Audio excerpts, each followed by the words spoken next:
Bom dia a todos que fazem parte do 14º Cimesp, que está acontecendo aqui no Centro de Convenções, Olinda, Pernambuco. Nós estamos no 3º dia de transmissão, não apenas das palestras que estão acontecendo no Teatro Guararapes, mas também na nossa sala de bate-papo. Essa é uma sala que está na sua 3ª edição, simultaneamente à grade de palestrantes do Teatro Guararapes. A proposta dessa sala de bate-papo é trazer os nossos palestrantes e escritores para termos um encontro mais intimista, mais próximo, para que a gente possa aproximar as ideias que eles nos trazem junto dos nossos internautas e também aqueles que não conseguiram adquirir os ingressos do Cimesp, está aqui conosco, até porque a nossa sala é totalmente gratuita, assim como o foyer do Centro de Convenções para os que desejem assistir toda a programação do Cimesp. E estamos aqui com mais uma presença carinhosa que nunca falta aqui, né? Dr. Hugo Martins, ele é neurologista, psiquiatra e espírita. Ele já falou que não precisa chamar ele de doutor, né? Mas a força do hábito nos conduz, né? Então seja muito bem-vindo, Dr. Hugo, à nossa sala de bate-papo. Estamos também com Paulo Shoa, que mais tarde às 16 horas vai estar conosco aqui, vai mudar a posição, vai ser a entrevistada, vai falar de depressão. E vamos convidar para compor nossa mesa o Dr. Gustavo Koser, por gentileza, que vai nos ajudar a esse bate-papo informal, para que possamos desenvolver temas relacionados à espiritualidade, à saúde mental, ao comportamento humano. E agora passo a palavra com muita satisfação e gratidão, Dr. Hugo Martins, para dar boa tarde, bom dia ainda, né, aos nossos internautas e o pessoal aqui presente. Muito bom dia, Kátia. Muito obrigado pela sua deferência, seu carinho. Muito bom dia a todos presentes. Eu queria agradecer mais uma vez a oportunidade de falar sobre um tema que temos estudado aí nos últimos anos e mais recentemente tem se tornado objeto de um projeto de pesquisa nossa no campo científico mesmo, que é qual a relação que existe entre os transtornos psiquiátricos e a obsessão espiritual. Então, muitas pessoas sabem que nós nos dedicamos a esse tema. Primeiro faz o seguinte questionamento: a obsessão espiritual é um tema aceito pela medicina? Ou seja, a medicina compreende que a obsessão espiritual é um fato científico? E a resposta é que até agora não. A medicina e a ciência ainda não consideram a obsessão espiritual como um problema factual. Existem algumas pessoas que apontam uma classificação internacional das doenças, o CID-10, muitos têm decorado, F44.3, estado de transe e possessão, e colocam como isso sendo uma carta de aceitação da medicina para a obsessão espiritual. O capítulo da classificação que trata disso aí se intitula transtornos dissociativos. O que é um transtorno dissociativo para a medicina? É quando funções mentais, como por exemplo consciência, identidade, percepção e memória, que em geral estão integradas naquela pessoa, se desintegra por algum momento. E aí, dentro dessa classificação, a gente vai encontrar, por exemplo, amnésia dissociativa, fuga dissociativa e outras coisas mais. Então, há que se compreender esse conceito dentro do capítulo da classificação que foi escrito. Então, conquanto quem trabalha com isso saiba da existência, e isso a gente vai falar daqui a pouco, da obsessão espiritual, está ainda tudo no campo empírico. Por isso tem se tornado objeto de muita dedicação para que haja uma aproximação do paradigma da espiritualidade do que é científico. Mas seguramente hoje não podemos dizer que a medicina aceita a obsessão espiritual como fato. O que é um fato científico? O fato científico, ele é comprovado, conhecido e aceito por toda uma comunidade. Por exemplo, se eu disser aqui ou no Japão que a hipertensão arterial sistêmica é uma causa, um fator que predispõe ao AVC, ao acidente vascular encefálico e ao infarto agudo do miocárdio, ninguém da área médica vai questionar. É um fato. A gente poderia aqui citar vários. É um fato, para a ciência, ele é aceito por todos.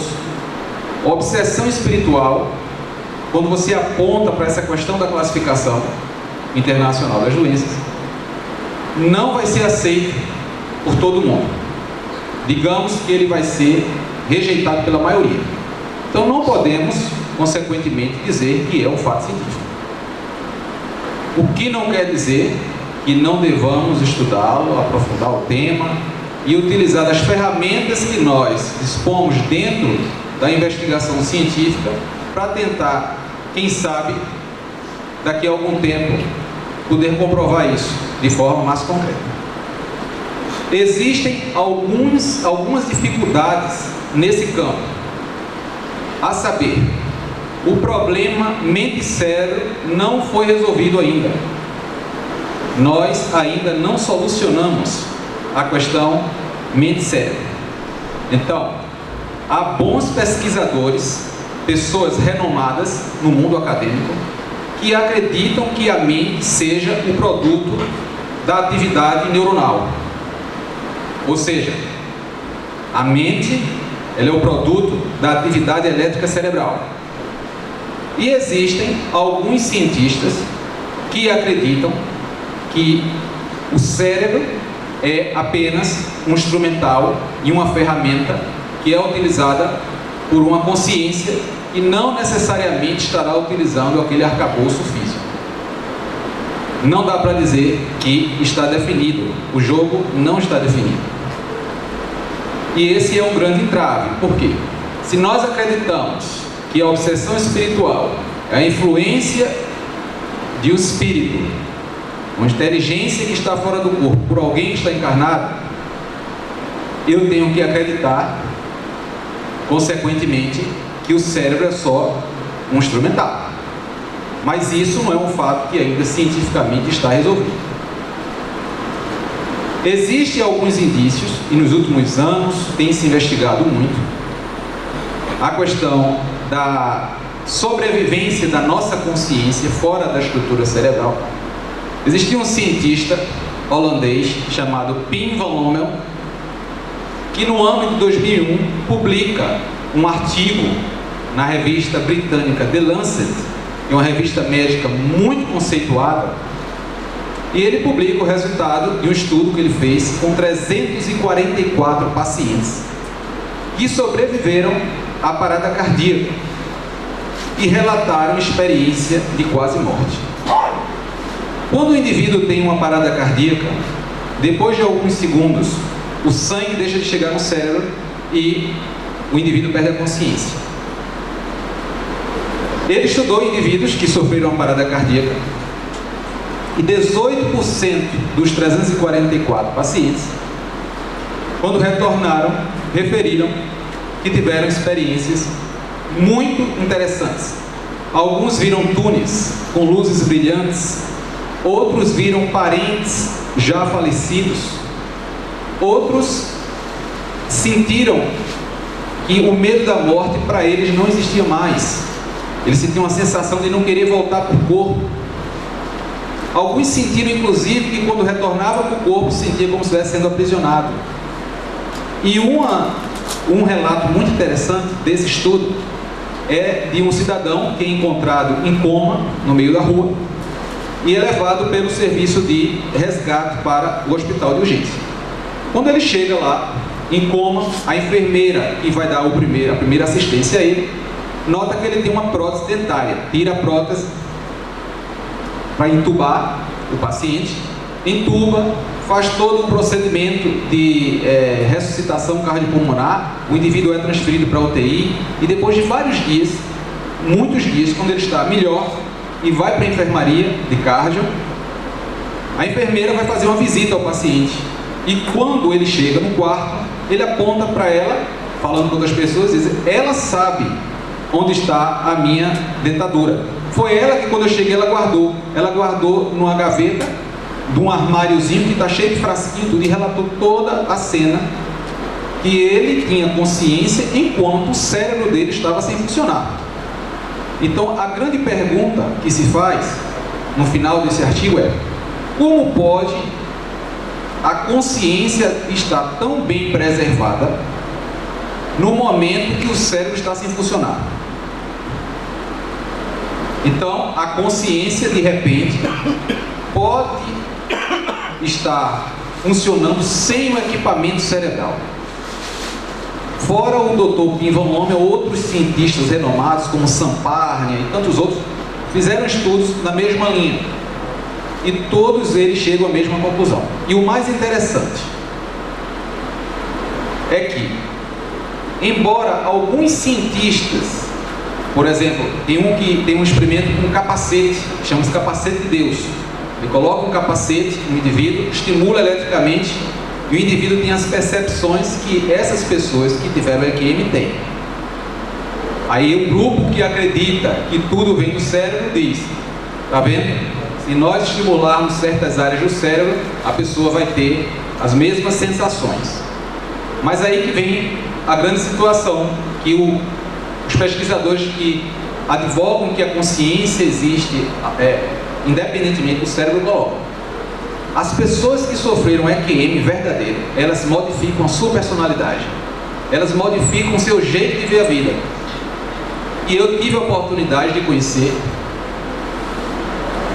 uma pessoa que passou por 2 EQMs e numa delas a parada cardiorrespiratória já estava muito prolongada e ela viu quando as pessoas da equipe disseram: já é melhor até mandar vir o atestado de óbito. E ela viu tudo, porque já tinha muito tempo parada. Ela volta e ela modificou completamente a sua maneira de ver a vida. Ou seja, ela hoje não tem mais medo da morte, ela hoje tem uma percepção do valor da vida diferente do que tinha antes. É uma moça de Garanhuns, inclusive.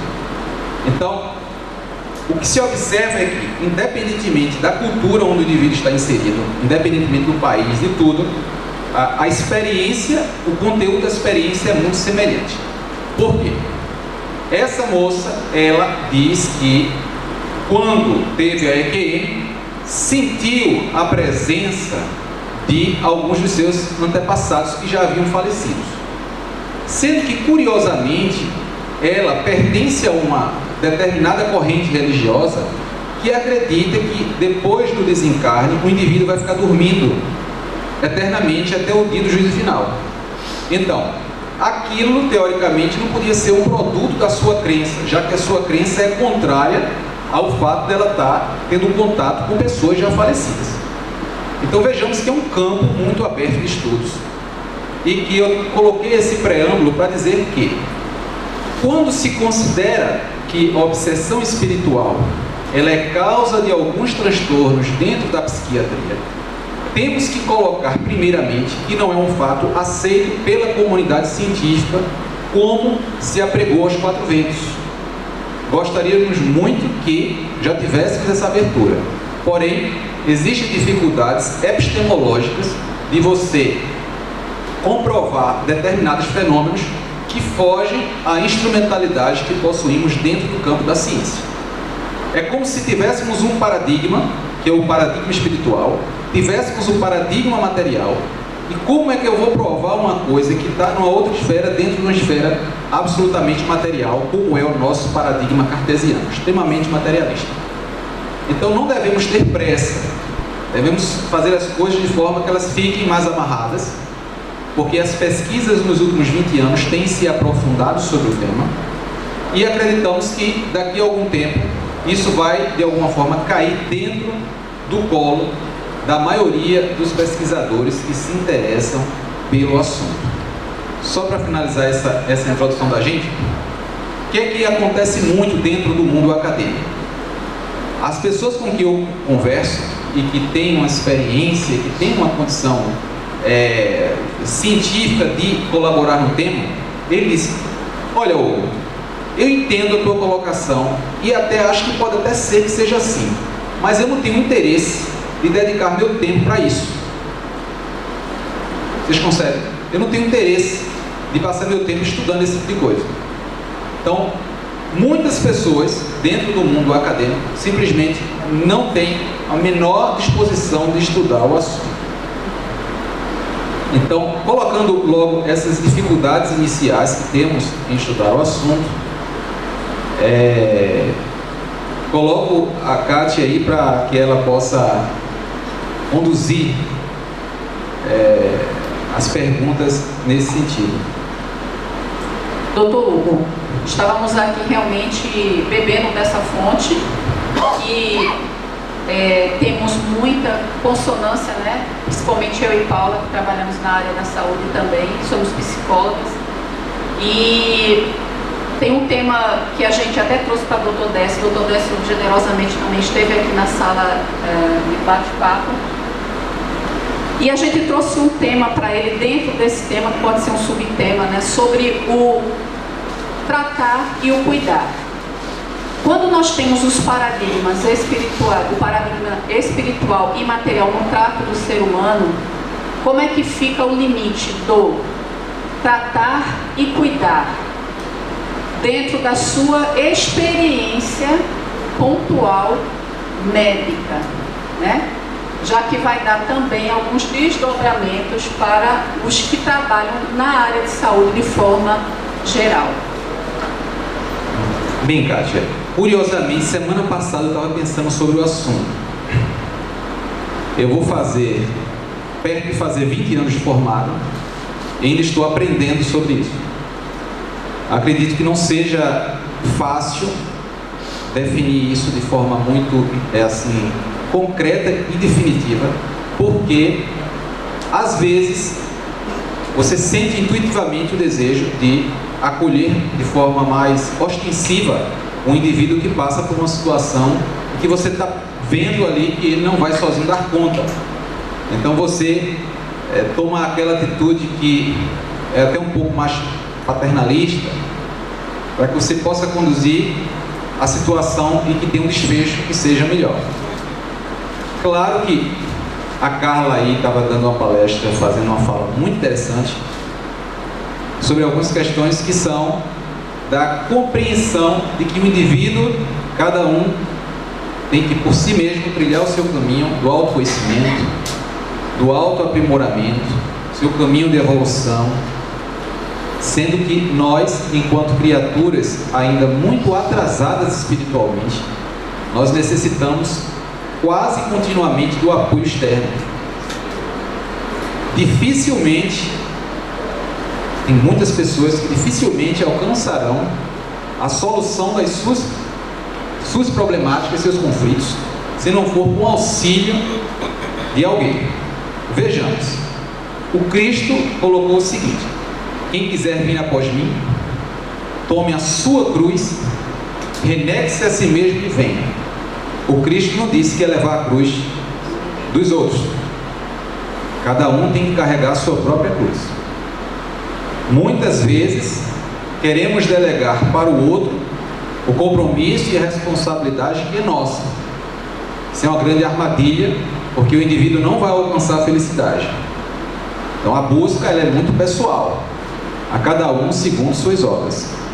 Então o papel daquele que trata é de mostrar à pessoa que ela tem que palmilhar esse caminho. O profissional, seja ele médico, psicólogo ou qualquer um que esteja tratando a pessoa, não pode se furtar de esclarecê-lo nesse sentido, com a justificativa de que aquela pessoa não tem condições de escutar isso ou aquilo. Devemos fazer isso amorosamente, porque não podemos jogar certas verdades, mesmo que sejam muito claras as situações, mas não podemos jogar isso, porque a pessoa naquele momento às vezes não tem a condição de entender. Mas temos que vagarosamente e com muita paciência colocar que ele vai ter que dar os seus próprios passos, porque senão você vai estar seguindo uma postura de clientelismo e dizendo o que o outro quer ouvir. Mas muitas vezes, para que o outro cresça, é necessário que ele também escute, que nós escutemos aquilo que por hora não vai nos agradar muito, mas que mais na frente, quando vier um insight e você percebe, poxa vida, como aquela pessoa foi legal comigo, ela falou uma coisa que eu não gostei, mas que era pura verdade. Então o mestre disse, né, conhecereis a verdade e a verdade vos libertará. Então, para alcançarmos a paz, a felicidade, o estágio de harmonia plena, temos que seguir o caminho da verdade, mesmo que às vezes doa na alma. Doutor Hugo, pensando numa perspectiva bioquímica e tudo que a gente entende sobre essa questão da estrutura do cérebro na área límbica, você como médico espírita, você entende que existe uma linha muito tênue entre processos obsessivos e transtornos psicológicos, ou não existe linha tênue? A gente pode considerar que 100%, eu não sei se eu posso falar assim, eu acho muito ousado da minha parte, mas uma perspectiva espírita agora, 100% das pessoas que desenvolvem algum transtorno psicológico processos obsessivos? Boa pergunta, Paula. Veja, o nosso trabalho hoje no centro, ele é muito focado nesse aspecto. Nós recebemos pessoas que fazem tratamento médico e psicológico há tempo e que, por algum motivo, são pessoas refratárias ao tratamento, ou seja, o tratamento seguiu todo o algoritmo que deve ser realizado e não se logrou êxito dentro dessa perspectiva que é médico e psicológica.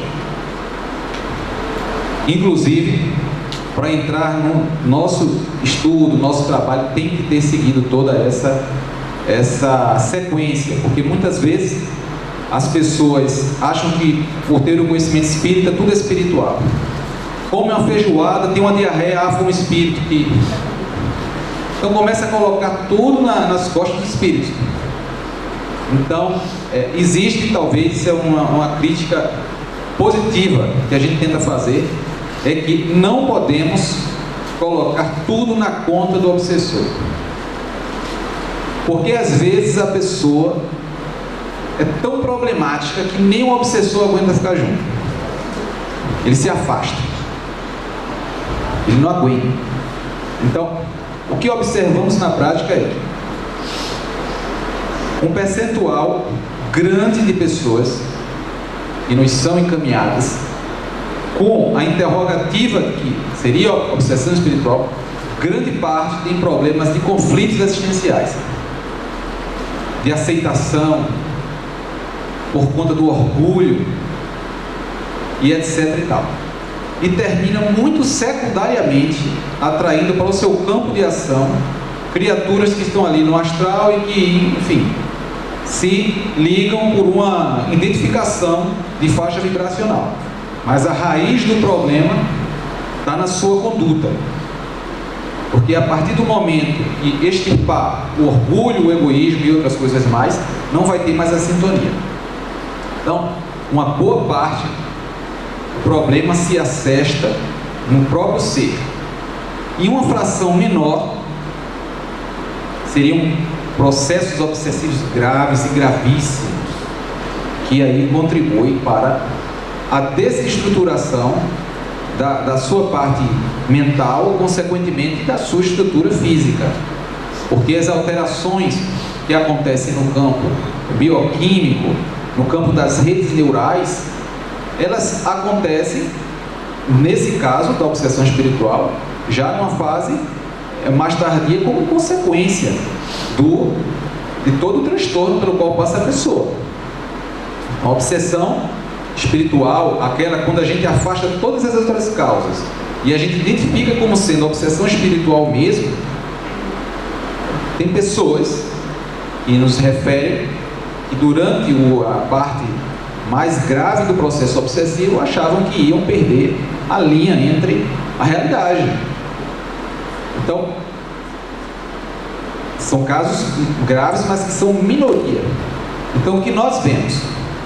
Grande parte dos problemas que se quer acreditar a obsessão espiritual, na verdade, o problema está dentro da pessoa. Agora, a obsessão espiritual é uma realidade. Não é à toa que Kardec vai separar um capítulo inteiro do Livro dos Médiuns só para tratar do assunto. Vai falar isso no Livro dos Espíritos, em toda a sua obra. Na Revista Espírita vai falar vários casos. Então, e nós que trabalhamos numa especialidade que mexe com a estrutura mental, vemos claramente casos onde, e poderíamos aqui contar alguns, onde a obsessão espiritual era o fator tão isoladamente grave que provocava a situação, que quando resolveu a obsessão, resolveu a vida da pessoa. Eu acompanhei uma pessoa que passou quase 20 anos dentro de casa. Ela não saía porque a depressão não deixava a pessoa sair de casa. Quando me trouxeram o caso, quando contaram a história, e a história da obsessão espiritual, ela guarda algumas particularidades que é diferente dos transtornos mentais que a gente vê habitualmente na prática clínica. Quando contaram a história, já me acendeu o alerta de que aquilo seria um processo de obsessão espiritual.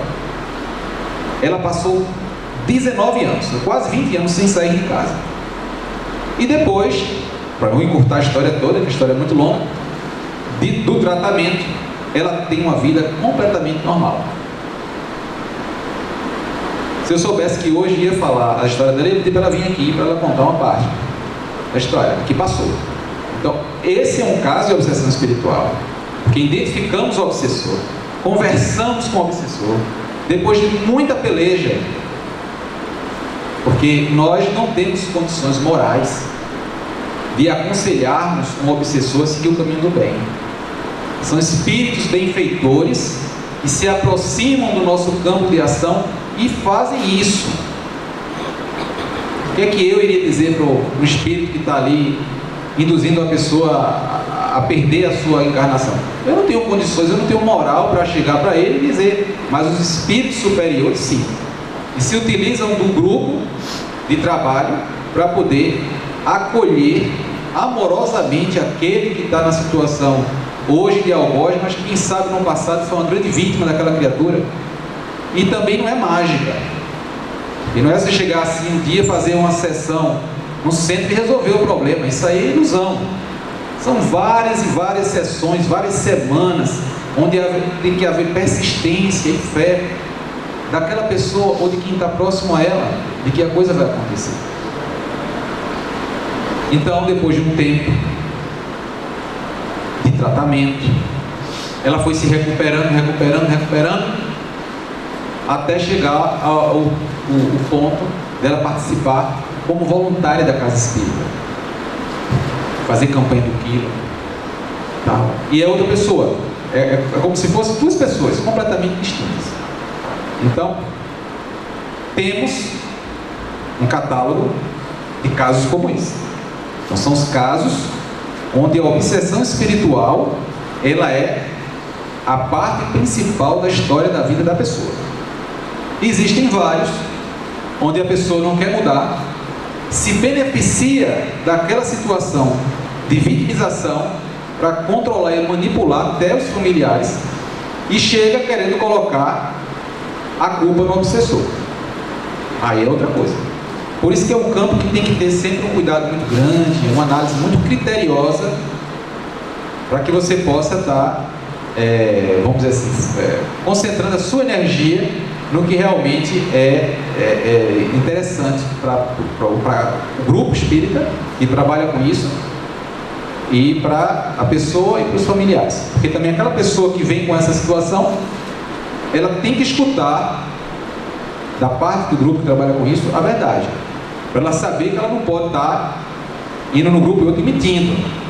Ela tem que saber que a farsa vai ser descoberta, para poder ela se melhorar.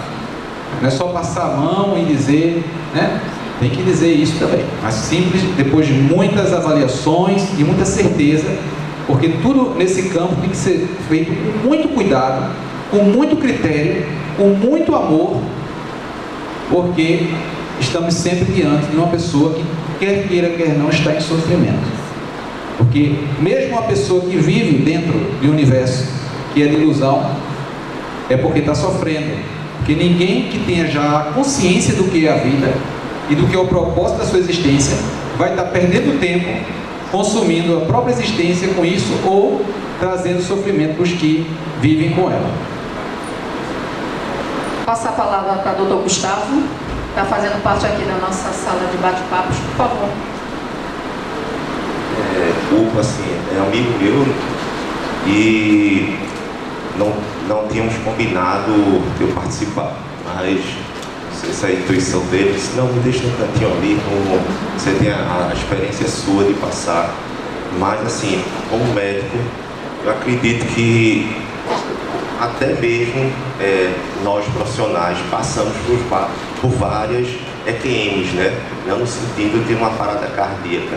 Nós passamos por sites de mudança de visão do que é uma saúde física e mental. Eu venho passando por uma dessas, por uma formação que eu estou fazendo. Eu sou anestesista de formação, mas venho fazendo uma pós-graduação em medicina da dor, e realmente é um EQM que eu venho passando, porque os médicos nós fomos doutrinados a resolver os problemas, centrado na gente e na grande maioria na medicação.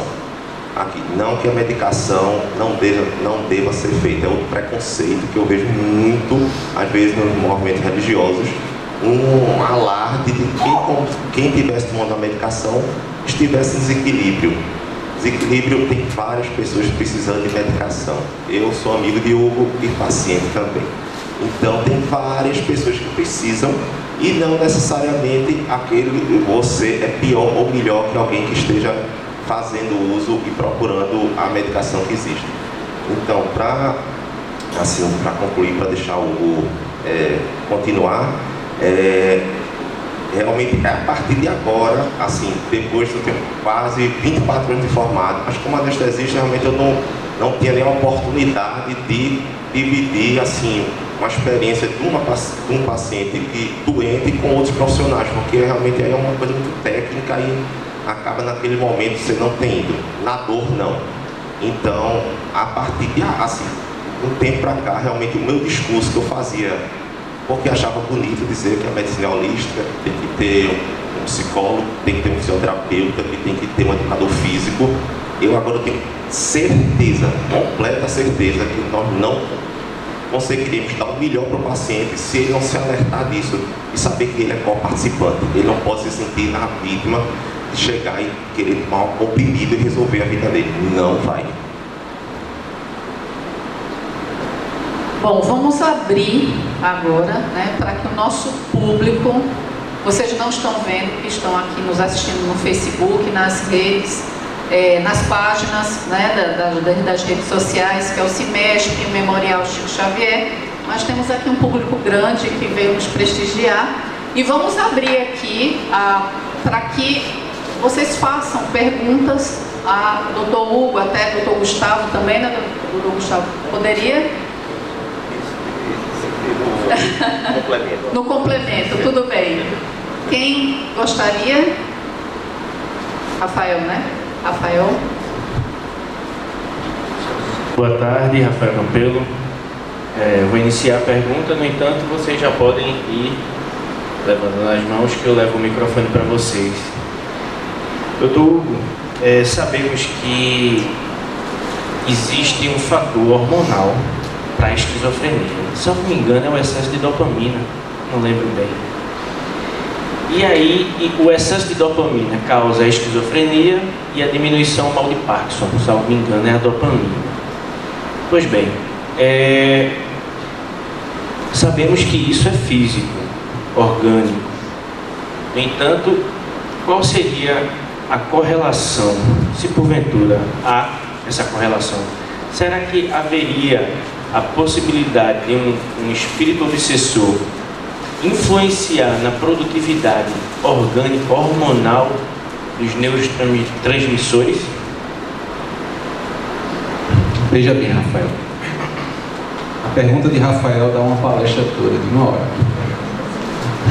Existe um conceito recente em psiquiatria, chama-se RDoC, a compreensão dos mecanismos utilizando uma plataforma biológica. Dentro disso tudo, existe um conceito sobreposto de psicose contínua, ou seja, antigamente se achava que o indivíduo que, por exemplo, em alucinações, delírios, embotamento afetivo e outras características, compunha aquele conjunto de sintomas que sindromicamente poderia cair no diagnóstico de esquizofrenia. E o indivíduo que era teoricamente normal. Mas hoje em dia o conceito é de que existe um contínuo que varia da normalidade ao indivíduo que é francamente psicótico. Então, existem indivíduos que têm sintomas psicóticos e nunca vão procurar uma assistência médica. Indivíduo que escuta, está em casa, José, ele chega na porta, não tem ninguém. Ele volta, continua fazendo a coisa, daqui a pouco chama, José, vem pra cá, ele vai lá, não tem ninguém. Indivíduo que escuta voz, e às vezes escuta frases, tem alucinações auditivas, mas que não geram uma busca por tratamento médico, porque aquilo ali não gera para ele um sofrimento. Existem alguns estudos bem interessantes que mostram que é a interpretação do fenômeno que vai gerar o adoecimento da pessoa. Existem alguns estudos com ressonância funcional mostrando que existem algumas conexões de rede dentro do cérebro de uma pessoa que tem esquizofrenia que estão disfuncionais, muito mais do que, por exemplo, um excesso de dopamina em determinada via. Até porque a via, por exemplo, que no doente de Parkinson, a sua falta, a falta de dopamina gera alteração motora, é uma via diferente daquela via que no paciente que tem esquizofrenia se preconiza que exista um excesso do funcionamento da dopamina. E na verdade acredita-se hoje é que nessas doenças que compõem o espectro do transtorno psicótico, você tem alterações de redes, que é uma coisa bem mais complicada de entender, e muito mais técnica. Mas o fato é que essas alterações bioquímicas e neurofisiológicas que são observadas nesses pacientes, nem todas as pessoas que apresentam alterações bioquímicas vão ter o quadro de esquizofrenia, um quadro psicótico que vai ser passível de tratamento, necessário tratamento. Então, a outra pergunta sua foi: a obsessão espiritual pode interferir de tal maneira que o indivíduo nele ecloda um surto psicótico? Pela medicina, se acredita que todos os transtornos mentais são decorrentes de um padrão genético de predisposição associado a um fenômeno ambiental, que é o epigenético. Então, o indivíduo que ele vem com a ferramenta e o ambiente auxilia para que a doença vá evoluindo. O ambiente espiritual, e aí a ciência para aqui. Transtorno vai ser, transtorno mental vai ser a genética e o ambiente em geral. Claro que tem outros fatores, mas esse é o mais forte. Nós que somos espíritas, que entendemos o conceito da imortalidade da alma, da nossa pré-existência, além disso, nós já viemos com os nossos débitos, com as criaturas que de alguma forma prejudicamos na vida passada e que se ligam a gente pela nossa própria estruturação evolutiva. Eles muitas vezes têm a capacidade de influenciar a nós enquanto espírito, binômio espírito-perispírito, e sabemos que o perispírito ele compõe o modelo organizador biológico. O perispírito não é sinônimo do modelo, mas o perispírito é um dos componentes desse modelo organizador biológico, que seria aquilo que vai dar a forma. Então, se o nosso perispírito é o que formata a estrutura física, e se esse perispírito é aquela parte do nosso organismo integral que se expande e entra em contato com os seres desencarnados que fazem com que haja as alterações, então, consequentemente, isso não vai estar... Isso que a gente está dizendo não pode ser provado cientificamente, mas pela lógica, uma obsessão espiritual pode sim promover alteração na estrutura física, seja ela cerebral ou qualquer outra parte do corpo. E a nossa experiência, temos casos onde isso ocorreu. Então, a resposta é sim, pode sim, dentro da nossa lógica espírita. Perfeitamente. Vamos abrir para... Deixa eu... Seu nome e a pergunta. Fábio, bom, eu queria aqui fazer uma pergunta bem prática, né? Nós temos uma demanda muito grande de pessoas com absoluta certeza adoecidas no campo emocional. E essas pessoas procuram a casa espírita. A casa espírita, por sua vez, tem um acolhimento, um atendimento espiritual, mas nem sempre conseguem fazer o devido encaminhamento ou pelo menos a indicação para uma busca de um tratamento médico e que seja especializado nesse sentido. Muitas pessoas não têm acesso ao Sistema Único de Saúde para também um atendimento especializado. A gente também tem que entender que essa é uma demanda real. Eu conheço muitas pessoas, inclusive na minha cidade, que hoje não tem um psiquiatra no sistema da rede pública. E tem uma dificuldade muito grande do acesso ao profissional médico e, obviamente, ao tratamento. Nós temos uma questão de ordem pública, mas também uma questão de ordem espiritual. A associação dos dois tratamentos traz um resultado muito importante. Mas como as casas espíritas podem se preparar de forma responsável para atender essa demanda que nos chega, dando atendimento espiritual e o devido encaminhamento, orientação pelo menos, não encaminhamento, que não cabe necessariamente encaminhamento, até porque não são profissionais em sequência com o sistema, mas pelo menos que orientação dá diante dessa demanda que cresce e que exige de nós que estamos lá na casa espírita uma sensibilidade maior e que tem uma relação científica de um tratamento médico. Muito obrigado, Fábio, pela pergunta. Extremamente importante isso. Você vai querer uma resposta teórica ou pragmática? As duas. Pragmática. Veja, temos que ter consciência dos nossos limites. Por mais que tenhamos boa vontade, nós não teremos como resolver todos os problemas que nos aparecem. A casa espírita, ela deve se prestar a fazer o atendimento espiritual. Ponto. Se naquela casa espírita tiver um cardiologista, que faça o atendimento voluntário uma vez por semana e o indivíduo tiver uma hipertensão arterial descompensada, não vai custar nada a ele cuidar daquilo ali e resolver. Mas se o indivíduo tiver um problema de outra natureza, que fuja da condição daquela pessoa ou daquele grupo que atende na casa espírita resolver, tem que ser dado um encaminhamento, explicado à pessoa qual é a situação, e você pode até articular, se você for uma pessoa que tiver muito conhecimento, para auxiliar, não custa nada. Fazer o bem sempre é bom. Mas vai ter vezes que você não vai conseguir resolver. E isso não vai poder gerar frustração, porque senão atrapalha o trabalho espiritual. Porque, às vezes, no afã de prestarmos a melhor assistência possível, a pessoa vem com 10 problemas, você resolve 8, e os 2 que você não resolve você ainda fica assim, pensando que poderia fazer mais alguma coisa. Mas isso não é verdade. Enfrentamos esses problemas em praticamente todas as casas espíritas.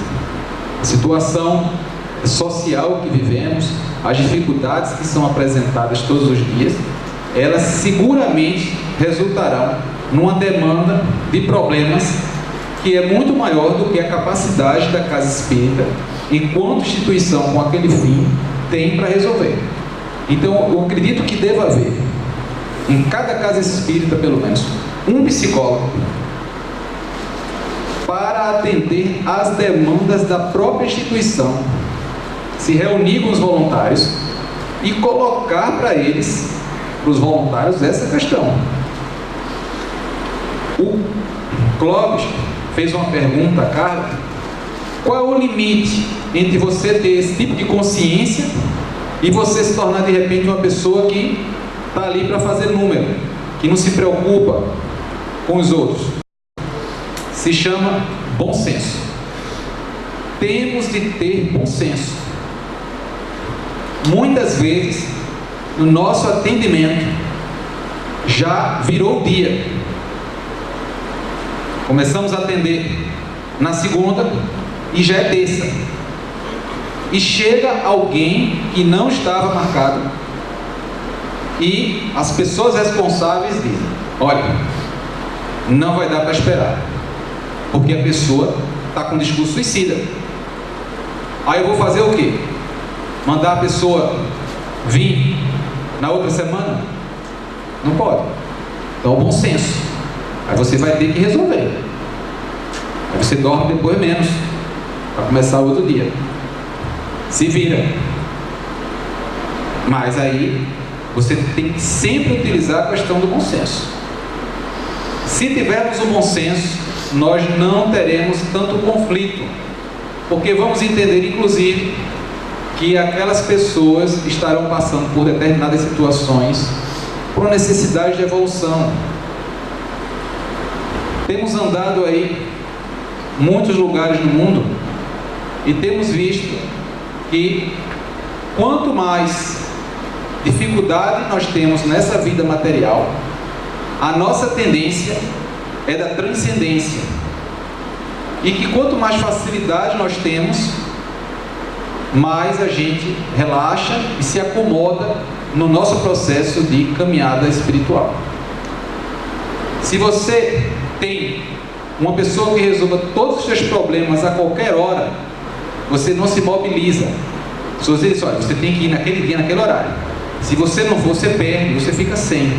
A pessoa chega de cedinho, fica lá plantada. Às vezes eu chego no atendimento, a pessoa tem que chegar bem cedo, quando ainda é claro, ficou lá esperando.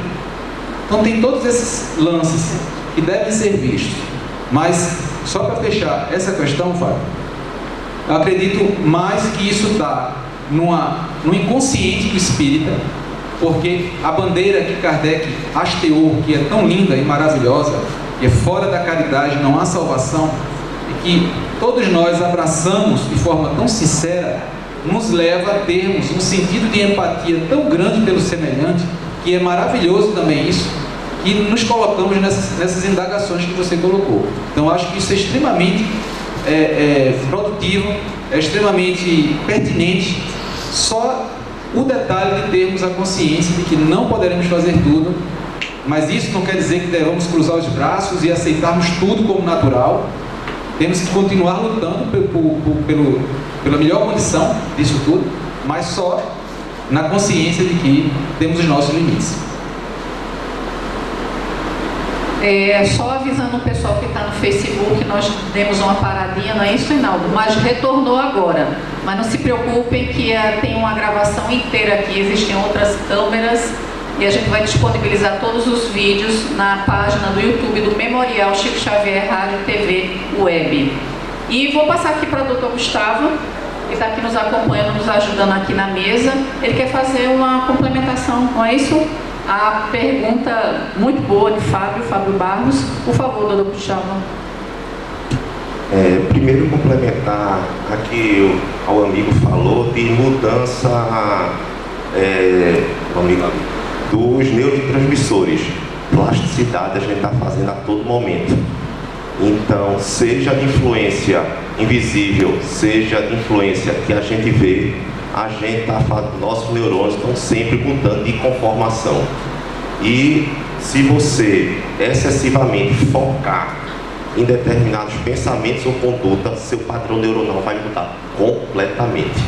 Uma pessoa, uma mesma lesão em mim, em você, não vai ter o mesmo comportamento neuronal. Porque se eu focar exageradamente no problema, na minha limitação, meu padrão neuronal vai mudar geneticamente. Cargas genéticas que eu tenho vão ser liberadas e o neurônio que produzia X, serotonina ou noradrenalina, vai produzir bem menos. Então, vai se adoecer. Então, por isso, se nós conseguíssemos absorver o que tem no Evangelho, as doenças iam ser poucas. Por isso que existe o profissional psicólogo, existe a medicação para dar um suporte naquele momento e o profissional psicólogo para tentar, com a técnica que foi aprendida, de você ver aquela situação de um outro modo. Um plano B que não deu certo o seu plano, então você tem que ter o plano B. Então, plasticidade neuronal sempre vai ocorrer, sempre. A gente está sempre mudando nosso padrão neuronal e quanto mais a gente foca no negativo, sempre vai piorar. Acho que a questão do outro amigo é que realmente, feito o Hugo disse, as casas espíritas têm que se profissionalizar no atendimento. Embora sejam poucas pessoas voluntárias que queiram realmente fazer isso, mas a gente não pode, sim, eu vejo muito isso, querer achar o que agora descobriu a cura de todo mundo. Não descobriu, a gente não consegue a cura nossa, quanto mais a cura dos outros. Então, não adianta chegar a generalizar, achar que tudo é obsessão. Tantas influências não são realmente das pessoas perto, ou que a gente mesmo acessa pelos vídeos, por qualquer meio social, a gente não está sendo influenciado por aquilo e não tá adoecendo. Então, a gente tem que deixar de generalizar, achar que a casa espírita vai mudar o mundo. Vai mudar o mundo se realmente a pessoa absorver o evangelho que é passado ali. Aí vai mudar.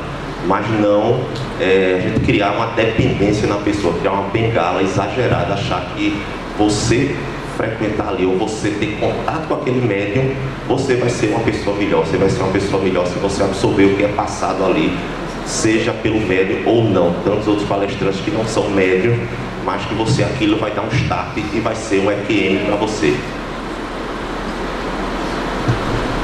Eu estava aqui conversando com o doutor, me perdoem, ele estava falando, o assunto é muito maior, demanda muito mais tempo do que essa 1 hora que já passou, né?